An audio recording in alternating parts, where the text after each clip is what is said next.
Magandang tanghali mga ka-garage. Ka-garage. Diyan nga po, sagsagan ng init ng araw. Dot po, biyahe tayo. Bumiyahe nga pala tayo ngayon upang deliver sa iba't ibang bayan ng Pangasinan. Tulad ng Lingayen. Galing tayo Lingayen. Napag-deliver tayo sa Lingayen. At kumain tayo ng Bugalyon. Ngayon, papunta naman tayo ng Aguilar, Pangasinan na garage. Tapos ito, mamayang hapon tayo sa ating bodega doon. So, makakapag retail tayo doon mga ka-garage. So nga pala, ang ating produkto dito ay Volga Oil. Volga Oil, complete solution for fluid motion.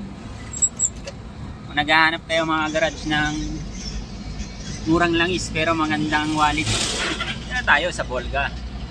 Subok na, kahit sa motor ko, Volga Oil na ang ginagamit ko. Ayan, tamang chill drive lang tayo mga garage. Ingat-ingat din, tapos inom ng tubig. Iwas heat stroke, sobrang init ng panahon ngayon.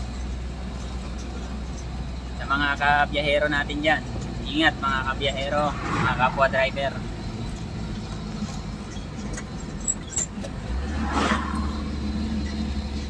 Yan, kasalukuyang binabaybay natin ang highway, haba ng highway papuntang Aguilar upang maabot natin ang destination natin. Customer natin doon, deliveran natin ang kanilang mga orders. Yan, yung mga nakasubok nating mga customer na Volga Oil, so naman nilang magandang klase ang langis natin, kaya paulit-ulit sila kumukuha sa atin. Dyan sa mga hindi pa nakasubok ng ating langis, subukan nyo na ang Volga Oil. Volga Oil, complete solution for fluid motion. Salamat mga garage. Lagi tayong mag-iingat sa daan, sa kalsada. Iwasan natin ang init ng ulo para sakaling maiwasan natin ang may makaalisan sa kalsada. Yan ang payo ng ating Hub Garage. Salamat po.